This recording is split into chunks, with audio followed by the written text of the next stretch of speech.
இந்த பகுதியை உங்களுக்கு வழங்குவோர் பூர்ணிஸ் பொட்டிக், சென்னை. என்னோட பேர் அங்கித் குப்தா. ஸோ மெஜாரிட்டி ஆளுங்களுக்கு நான் யாருன்னு தெரியாது. பிகாஸ் நான் வந்து ஒரு மியூசிக் ப்ரொடியூசர், எப்பவுமே பிஹைண்ட் த சீன்ஸாக தான் இருக்கேன். ஸோ ஒரு ரஃப் இன்ட்ரடக்ஷன் கொடுக்குறேன் என்னை பற்றி. ஸோ அந்த ஏஜ் ஆஃப் 12 வந்து நான் மியூசிக் ப்ரொடக்ஷன் பண்ணிட்டு இருக்கேன். ஆரம்பிச்சது வந்து சும்மா ஒரு சாஃப்ட்வேரில் ஐபேடில் நோண்டிட்டு நானே யாராவது ட்ரை பண்ணிவிட்டு அப்படியே சாங்ஸ் கிரியேட் பண்ண ஆரம்பிச்சேன். அப்படியே ஸ்லோவாக லேப்டாப்பில் சாஃப்ட்வேர்ஸ் டவுன்லோட் பண்ணி நானே என்னோட ஓன் சாங்ஸ் கம்போஸ் பண்ண ஆரம்பித்தேன். Fully self run via YouTube and other peoples mentorship பண்ண ஆரம்பித்தேன். ஸோ எப்பவுமே என்னோட கோல் வந்து to create good music and புது ஆளுங்களோட ஒர்க் பண்ணணும். ஸோ நான் இன்ஸ்டாகிராமில் நிறைய ஆர்டிஸ்டோட கனெக்ட் ஆகினேன். ஆகிட்டு எல்லாரோட நான் வந்து சாங்ஸ் கிரியேட் பண்ணிட்டு இருந்தேன். அப்புறம் அட் ஏஜ் ஆஃப் 16 வந்து லாக்டவுன் டைம் வரப்போ நிறைய பேர் வந்து என்ன பண்ணுறது போட்டம் இருந்தாங்க. அப்போ வந்து நான் கம்ப்ளீட்டாக வந்து மியூசிக்கில் ஃபோக்கஸ் பண்ணிட்டு இருந்தேன் apart from my school. So அப்போ I came up with concept of doing வந்து ஒரு song which can unite people. ஒரே சாங்கில் வந்து 14 லாங்குவேஜஸ் யூஸ் பண்ணி பண்ணலான்னு ஒரு ஐடியா வச்சு டிஃப்ரெண்ட் ஆர்டிஸ்ட் ஃப்ரம் டிஃப்ரெண்ட் கண்ட்ரீஸோட ஒவ்வொரு ஜூம் காலில் கொலாபரேட் பண்ணி ஒரு சாங் கிரியேட் பண்ணேன். அந்த சாங்கோட பேர் 7500. எப்போ அந்த சாங் முடிக்க வந்து 7500 ஹவர்ஸ் ஆச்சு. ஸோ அந்த சாங் தான் எனக்கு வந்து ஃபர்ஸ்ட் ஒரு great recognition Guinness world records கிடைச்சது அந்த age of 16. Along with that எனக்கு வந்து ஏஷியா புக் ஆஃப் ரெக்கார்டும் சரி, இந்தியா புக் ஆஃப் ரெக்கார்டும் கிடைச்சது. அது தவிர வந்து ஐடியூன்ஸில் டாப் 100 குளோபல் சார்ட்ஸில் ஒரே நாளில் 4 சாங்ஸ் எனக்கு வந்து டாப் 100 இருந்தது. ஸோ அதுக்குமே I had and Asia book of records and India book of records. இது தவிர வந்து எனக்கு வந்து நிறைய பேரோட ஒர்க் பண்ணது ரொம்ப பிடிக்கும். நான் என்ன பண்ணேன், எவ்வளோ ஆர்டிஸ்டோட ஒர்க் பண்ண போனீங்கன்னு பார்த்துட்டு ஒரே ஆல்பமில் 51 ஆர்டிஸ்டோட ஒர்க் பண்ணேன். அது ஆல்பமோட பேர் வந்து டைம் மிஷின். ஸோ பழைய கால பாட்டத்தை யூஸ் பண்ணி அதை வந்து நியூ ஏஜ் சாங்ஸை டெவலப் பண்ணி நியூ ஆர்டிஸ்டோட ஒர்க் பண்ணி அந்த சாங்க்கு லான்ச் பண்ணுறேன் ஆல்பம். ஸோ அதுக்குமே ஒரு ஏஷியா புக் ரெக்கார்ட் எனக்கு கிடச்சிருக்கோம். ஸோ இதெல்லாம் செய்கிறப்போ வந்து நான் ரியலைஸ் பண்ணேன் there is a big gap. Because இந்த 6 இயர்ஸ் நான் வந்து இந்த இண்டஸ்ட்ரியில் இருக்கப்போ ஐ ரியலைஸ் a big gap. இப்போ வந்து தமிழ் மியூசிக் வந்து குளோபல் லெவலில் வந்து யாருமே not considering it as independent music. ஒரு ஃபிலிம் மியூசிக்னா லேபிள் ஆகிட்டு தமிழ் மியூசிக். இதே சரி பஞ்சாபி ஹிந்தி பார்த்தீங்கன்னா இண்டிபெண்டாக சக்ஸஸ்ஃபுல்லாக போயிட்டு இருக்கு இந்த north side of independent music. So this period of past 6 months I had actually கிராமிக்கு வந்து நான் வந்து அப்ளிகேஷன் சப்மிட் பண்ணேன் to become a voting member. And now I am India's youngest voting member of Recording Academy and a Grammy member. And இப்போ வந்து my goal வந்து தமிழ் மியூசிக்கை global ஸ்டேஜுக்கு எடுத்துக்கணும். என்னென்ன கேட்டகரிஸ் கிராமி அவைலபிள் இருக்கோ எல்லா கேட்டகரிஸ்க்கு தமிழ் ஆர்டிஸ்ட் எனக்கு அந்த புஷ் பண்ணணும்னா இதுதான் என்னோட கோல்.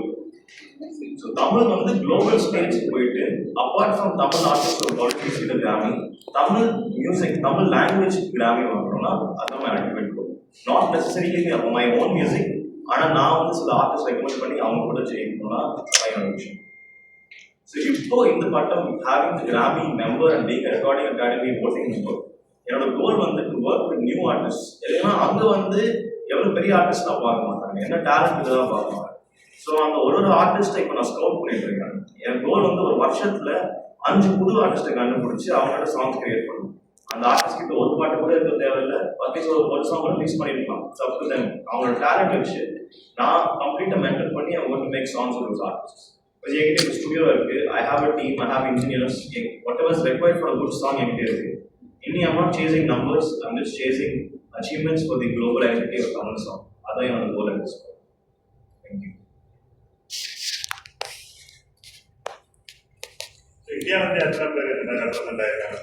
Every year வந்து கிராமி வந்து people keep getting elected for increasing the jury size increase ஆகுது. இந்த வருஷத்துல India only a handful of people have been selected. Official number இல்ல, but the number will be less than 5 to 6 this year. எல்லாம் எந்த age குரூப்ல இருப்பாங்க? நீங்க இப்போ 22 வயசுல யாருக்கீங்க சொல்லிட்டீங்க. இப்போ the second youngest person in India in this category this year is 29 years old. யூசுவலா வந்து 29 to 40 குள்ள தான் இருப்பாங்க. These are usually seasoned music professionals. அவங்க கரியர் எல்லாம் முடிச்சுட்டு இப்போ வந்து நம்ம ஏதாவது பண்ணணும் ஒரு கம்யூனிட்டினா இறங்குற ஆளுங்க தான் மோஸ்ட் ஆகிடுது. And most of professional members, ஒரு ஆர்டிஸ்ட் மேனேஜர் இருப்பாங்க. ஆனால் ஒரு music producer composer very few people only when they're active in their career they get into this. இதுக்கப்புறம் உங்களுக்கான எக்ஸ்போஷர் எப்படி? மை எக்ஸ்போஷர் வந்து actually from day one it's going very well. Because இப்போ கிராமி வந்து since it's based in the US, அங்கே different chapters இருக்கும். Each chapters have different Grammy nominated artist, Grammy winning artist. Already right now I'm connected with more than 20 to 30 Grammy winning artists and nominated artists. So எல்லாருமே நான் என்னோட goal வந்து எல்லாருக்கும் ரொம்ப பிடிச்சிருக்கு. And daily I'm communicating with different artists and speaking towards the same. And they also want to work with me and Tamil பத்தி நான் பேசுறப்போ அவங்களுக்கு கொஞ்சம் ஷாக்கா இருக்கு. As in தமிழ் சினிமா தவிர எதுவுமே இல்லையான்னு அவங்க பார்க்குறாங்க. ஸோ எல்லாருக்குமே they're very happy and the network is huge. And including engineers, composers, pianists, instrumentalists, network is very huge and it's a very good community and the exposure is really good. உங்களோட ப்ராஜெக்ட்ஸ்லாம் என்ன sir இங்கே நீங்கள் பண்ணியது? So இதுவரையும் வந்து I have done all independent project singles நிறைய பண்ணியிருக்கேன், more than 100 singles. அது தவிர my main song which is 7500 அந்த 14 லாங்குவேஜ் யூஸ் பண்ணியிருக்க ஒரு சாங் வந்து ரிலீஸ் பண்ணியிருக்கேன். அது தவிர have my album time machine தான் அந்த 51 ஆர்டிஸ்டோட பண்ணது. இப்போ ரீசெண்டாக 2024ல வந்து I have this song with யங்கராஜா அண்ட் பால்டப்பா ஒரு சாங் ரிலீஸ் பண்ணேன். டீனா ஒரு சாங் திங்க் மியூசிக். ஸோ அதை ரிலீஸ் பண்ணேன். அதுக்கப்புறம் ரைட் நான் வந்து I'm just searching for new artist and அந்த ஆர்டிஸ்ட் டெவலப் பண்ணுற ஃபேஸில் தான் இருக்கேன். அண்ட் ஆல்மோஸ்ட் 20 சாங்ஸ் ரெடி பண்ணி வச்சிருக்கேன். At the right time I'm looking to independently launch. Languages At now, at present, the languages I'm focusing is Tamil and English, but soon it will become only Tamil. எத்தனை வயசுல நீங்க இதுக்கு வந்தீங்க துறைக்கு? நான் வந்து 12 இயர்ஸ்ல இருந்து மியூசிக் கம்போஸ் பண்ணிட்டு இருக்கேன். ஆனா ஒரு 16 இயர்ஸ்ல இருந்து commercially as an artist identity as come. அடுத்த கோல் என்ன? அடுத்த கோல் வந்து எவ்வளோ ஆர்டிஸ்ட் இருக்காங்களோ யாருக்கு வந்து ஆக்சஸ் இல்லையோ அந்த ஆர்டிஸ்ட் கண்டுபிடிச்சி ஒர்க். ஃபார் எக்ஸாம்பிள் ரீசெண்டாக நான் கோயம்புத்தூர் போயிருந்தேன் to meet a few artist. அங்கே ஒரு ஆர்டிஸ்ட் வந்து அமேசிங். இப்போ நம்ம ஊரில் இருக்க ஒரு தமிழ் படத்தில் இருக்க ரேப் ஆர்டிஸ்டோட 100 டைம்ஸ் பெட்டராக இருக்காங்க. ஆனால் அவங்களுக்கு ஒரு ஆக்சஸ் இல்லை, எப்படி யார்கிட்ட அப்ரோச் பண்ணுறது இல்லை. இங்கே சென்னைன்னா ஒருத்தருக்கு ஒருத்தர் தெரியும், அதனால அந்த ஒரு ஆர்டிஸ்ட் வருவார் மேலே. ஆனால் அந்த மாதிரி ஊரில் நிறைய ஊர் இருக்குது. கோயம்புத்தூர் எக்ஸாம்பிள் நான் அதை பார்த்து. ஸோ இப்போ நிறைய ஆர்டிஸ்ட் இருக்கிறப்போ அந்த ஆர்டிஸ்ட் யூஸ் பண்ணி சாங்ஸை லான்ச் பண்ணுவோம். That is my end goal right now. சினிமாவில் எதுவும் பண்ணுறேன். சினிமா நான் பண்ணல.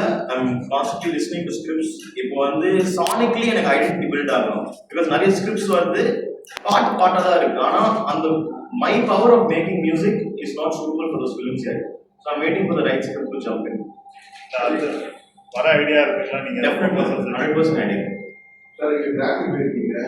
டிராஃபிக்ல ஃபுல்லாக ஃபார்மர் சார் பாருங்க. நீங்கள் தமிழ்நாடு எப்படி இருக்காங்க? அவருக்கு உங்களுக்கு எப்படி இருக்காங்க?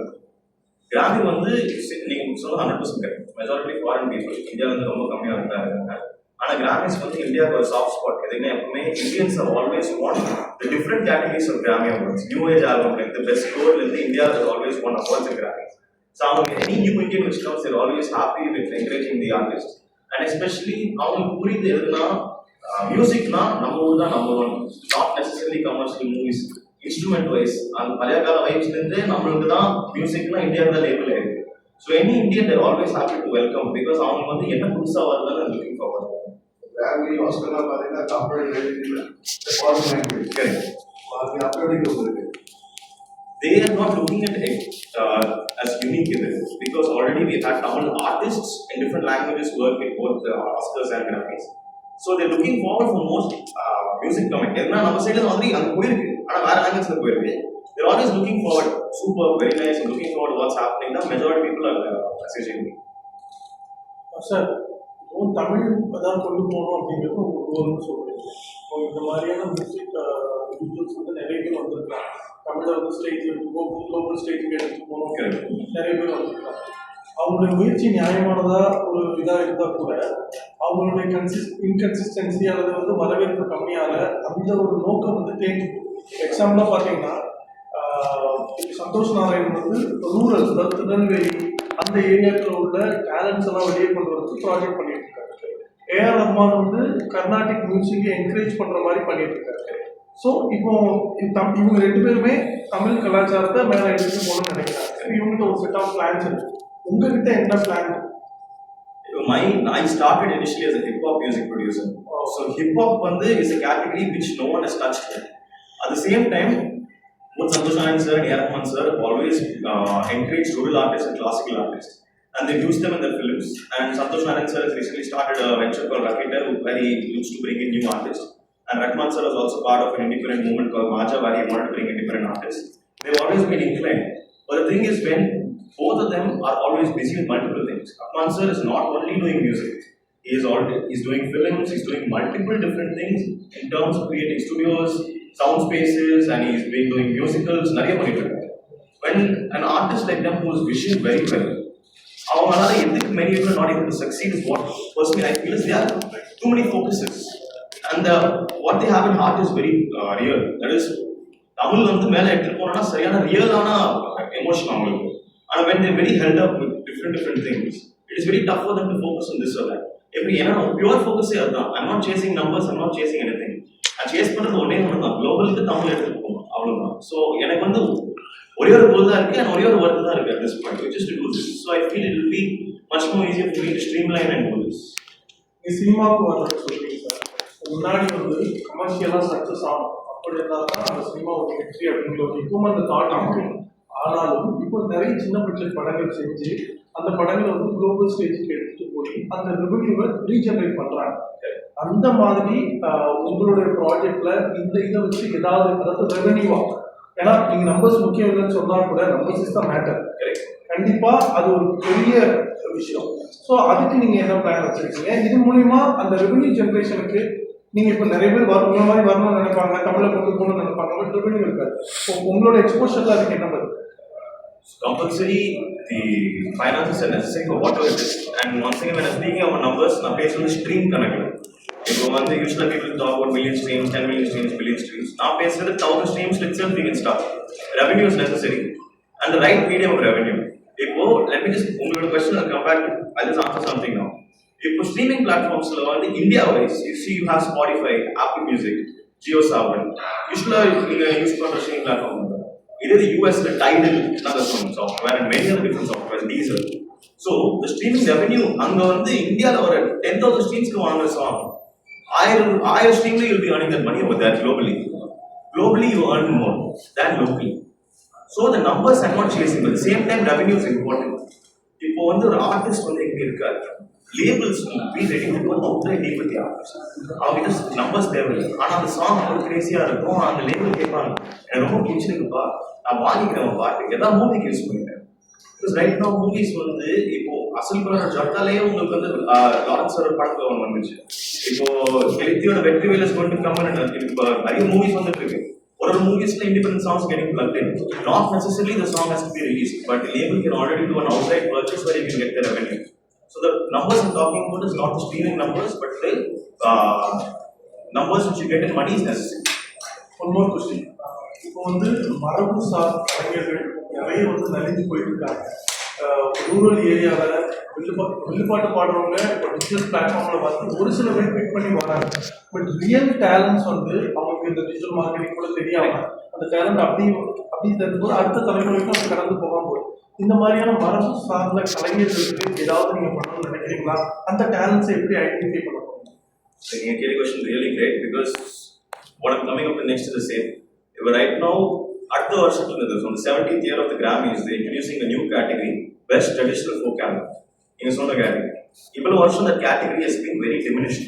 Even படத்துல யூஸ் பண்றாங்க. இப்போ அனிருத் லைவ் யூஸ் பண்ணிருக்காங்க, ஒரிசா ஆர்டிஸ்ட் யூஸ் பண்ணிருக்காங்க, சந்தோஷ் சார் ஆர்டிஸ்ட் யூஸ் பண்ணிருக்காங்க. பாரி ஆர்டிஸ்ட் நிறைய சினிமாஸ் வந்துருக்கு நம்ம லோக்கல் ரூரல் சொல்லி. ஆனா இப்போ நீங்க சொல்ற diminishing is very high because அவங்க யூடியூப்ல போட்டா கூட டிஜிட்டல் மார்க்கெட்டிங் இல்ல. Even as a phone and not necessarily they become famous. And if the new category vandadnaaliye, I am encouraging many people to jump into traditional folk albums. And I am telling people, நீங்க traditional folk album பண்றீங்களா, I'll be more than happy to recommend you to the Grammys. When I give an incentive such as recommending them to a prestigious award, people are automatically ready to do this. And hopefully, this is just 1 year தள்ளி வரப்போகுது in the category. That category will live lifelong. So hopefully I can reach this category and people will start working with these artists. And there are many artists in Chennai who are working with such artists. And அவங்க face value வரல இன்னும் because people only want to listen to commercial songs and the promotion வரல. Right way of Instagram marketing is where you listen to a song. நீங்க song கூட உங்களுக்கு பிடிக்காது, அதே song ஓட்டி கேட்கறதுக்கு காதுக்குள்ள வந்து அந்த சாங் கேட்குற மாதிரி ஆயிடுது. ஸோ இவங்களுக்கு அந்த ப்ரிவிலேஜ் இல்லை. அண்ட் என்னோட next goal is to create a traditional folk album using rural artist, using live instruments to make a story. வெறும் ஒரு ஆல்பம் கிடையாது, ஆனால் that album should convey a story. இதுதான் my next project which I'm working on as well. And hopefully in the next 6 to 7 months I'll be done with the project. And release ஆறப்போ hopefully that album will be the answer to your question. உங்களுடைய ஒர்க்கை notice பண்ணி ஏதாவது பெரிய music director sir example வந்து Rahman sir அந்த மாதிரி யாருக்குள்ளே meet பண்ணுறதுக்கான வாய்ப்புகள் வந்து கிடைச்சதா? Till date, no. Hopefully, I'm looking for something like that to happen. Okay.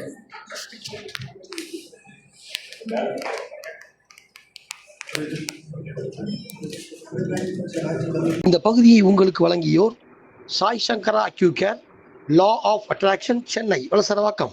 இந்த பகுதியை உங்களுக்கு வழங்கியோர் ஹசீனா மேக் ஓவர் அண்ட் ஆரிவர், ராமநாதபுரம்.